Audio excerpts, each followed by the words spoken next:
दोस्तों, क्यों इस दुनिया में मनुष्य अपने मन के गुलाम बन चुके हैं? ये मन के मैल कैसे मनुष्य को पतन की ओर ले जा रहा है? आखिर कुछ तो बात है जिससे मनुष्य अपने मन के गुलाम है।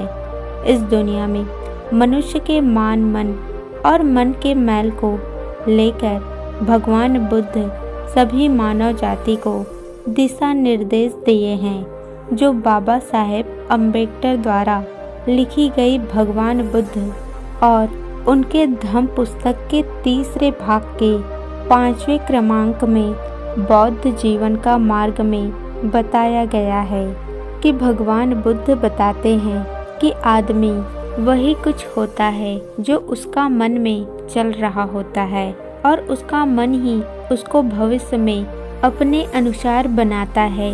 इसलिए महात्मा बुद्ध ने बताया है कि इस मार्ग में बढ़ने के लिए मन की साधना सबसे पहले कदम है। अगर हम अपने मन को साध ले तो पूरी दुनिया को साध सकते हैं। हमारे मन के अनुसार ही हमारी ये पूरी दुनिया है। हम जैसा भी सोचेंगे, जैसे विचार हमारे मन में होंगे, वैसे ही हमें ये पूरी दुनिया नज़र आएगी और हम वैसे बनते भी चले जाएंगे। इसलिए मन को साधना ही बौद्ध जीवन के मार्ग में सबसे पहला कदम है, क्योंकि हर बात में मन ही प्रोग्रामी है, मन ही मुख्य है।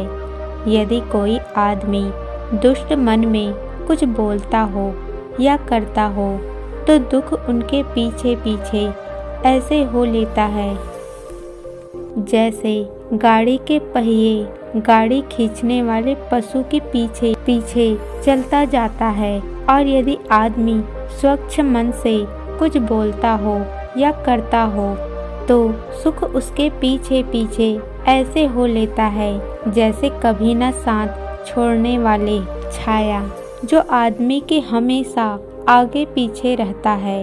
इसलिए भगवान बुद्ध ने कहा है कि अपने मन को स्वच्छ बनाओ, अपने भीतर स्वच्छ बनाओ। और भगवान बुद्ध ने ये भी कहा है कि इस चंचल मन को, अस्थिर दुखी मन को एक मेधावी आदमी ऐसे ही साधता है, ऐसे ही साधा करता है जैसे बांध बनाने वाले बांध को।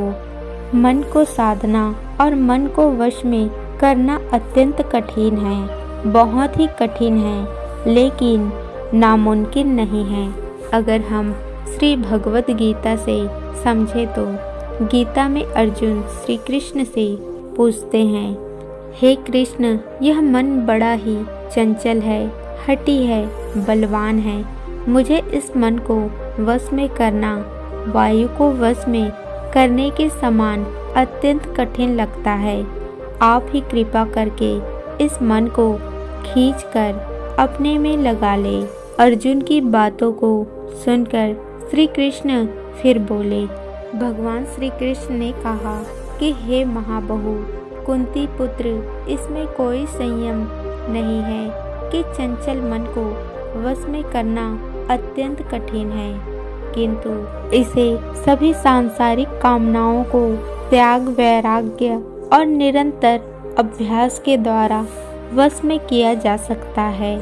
गौतम बुद्ध ने अपने धम्म में कहा है कि जिस प्रकार पानी से बाहर स्थल पर फेंकी हुई मछली तड़पती है, उसी प्रकार मार्ग के बंधन से मुक्त होता हुआ यह मन तड़पता है, जिसे काबू में रखना कठिन है, जो चंचल है, जो हमेशा मौजूद ही खोजता रहता है।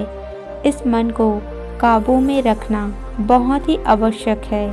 गौतम बुद्ध ने फिर कहा कि काबू में रखा हुआ मन हमेशा सुख देने वाला होता है। अपने आप को एक दीप बनाओ, एक लाइट बनाओ, जिसके उजागर से पूरी दुनिया चमक उठे, और इसके लिए परिश्रम करो।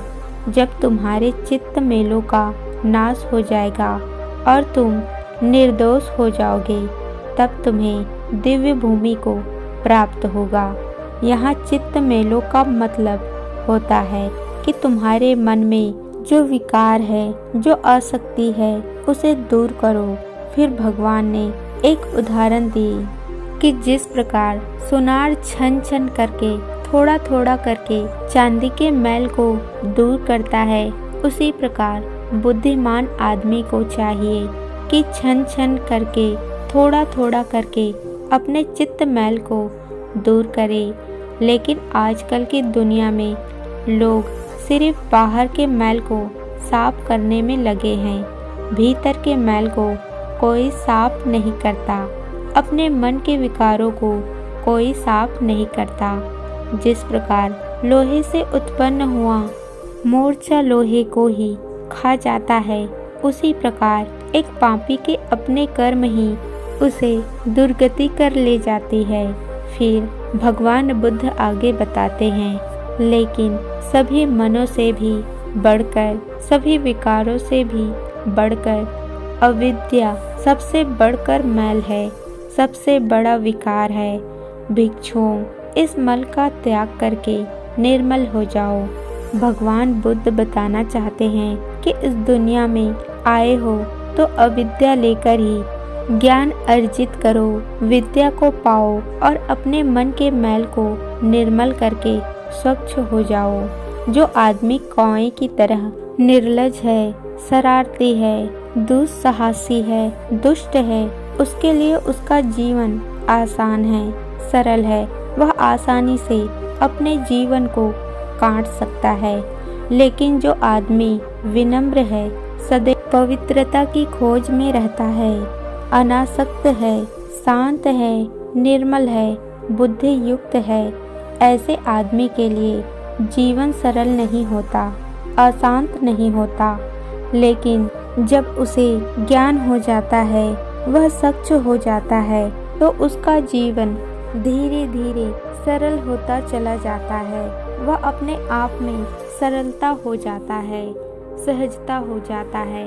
जो आदमी हिंसा करता है, जो झूठ बोलता है, जो चोरी करता है, पर स्त्री गमन करता है, शराबी है, नशीली चीजें पीता हो, वो इस संसार में अपने कब्र अपने आप ही खोदता है। फिर बुद्ध बताते हुए कहते हैं, हे इस बात को जान ले कि असंयम के हालात अच्छे नहीं रहती।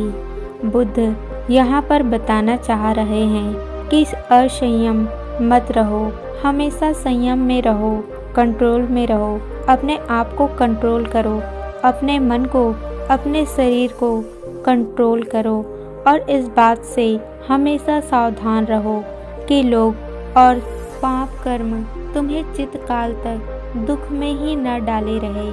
भगवान बुद्ध ये बताना चाह रहे हैं कि लोग तुम्हारे मन में आएंगे, लेकिन ये तुम्हें समझना होगा, तुम्हें इसे जानना होगा। जब तुम्हें इसे समझने लगोगे, जानने लगोगे, तो धीरे धीरे लोभ की तीव्रता तुम्हारे अंदर कम होती जाएगी। संसार अगर किसी को कुछ देता है, या तो श्रद्धा से देता है या खुशी से देता है, और यही देखकर यदि एक आदमी दूसरों को मिलने वाले पानी या भोजन को देखकर जलता हो, तो उसे न दिन में शांति मिल सकती है और न ही रात में। अगर इसका मतलब समझा जाए तो इस संसार में हम लोग अक्सर देखते हैं कि हमारे आस पड़ोस, हमारे भाई बंधु, दोस्ती यारी, किसी को उपलब्धि मिलती है, किसी को नहीं मिलती है, किसी को सक्सेस मिलती है, किसी को नहीं मिलती है, तो हमें उसके सक्सेस को देखकर जलना नहीं है, उससे ईर्ष्या नहीं करनी है, क्योंकि ये संसार उसके कर्मों के अनुसार, उसके गुणों के अनुसार ये दे रहा है। और भगवान बुद्ध ये भी बताया है कि जिसके मन में ये भावना नहीं रहती है, ईर्ष्या के भावना, जलन की भावना, तो वह दिन को भी शांति में रहता है और रात को भी शांति में ही रहता है। भगवान बुद्ध बोले, जो लोगों को दूसरों के दोष आसानी से दिखाई देते हैं, जो लोग दूसरों के दोषों को भूसी की तरह उड़ाता है, किंतु अपने दोषों को वे हमेशा छिपा कर रखता है। जैसे एक दुष्ट जुआरी गोटी को छुपाता है, वैसे लोग अपने से ही मन क्रोध में रहता है, भीतर से अशांति में रहता है और इस प्रकार उसके अंदर आसक्ति बढ़ती जाती है। वह अपने आप में ही डिस्चार्ज होने लगता है। अंतिम में भगवान बुद्ध ने बताए हैं कि सभी पापों से बचो, कुशल कर्म करो, अपने विचारों को शुद्ध रखो। यही बुद्ध की शिक्षा है।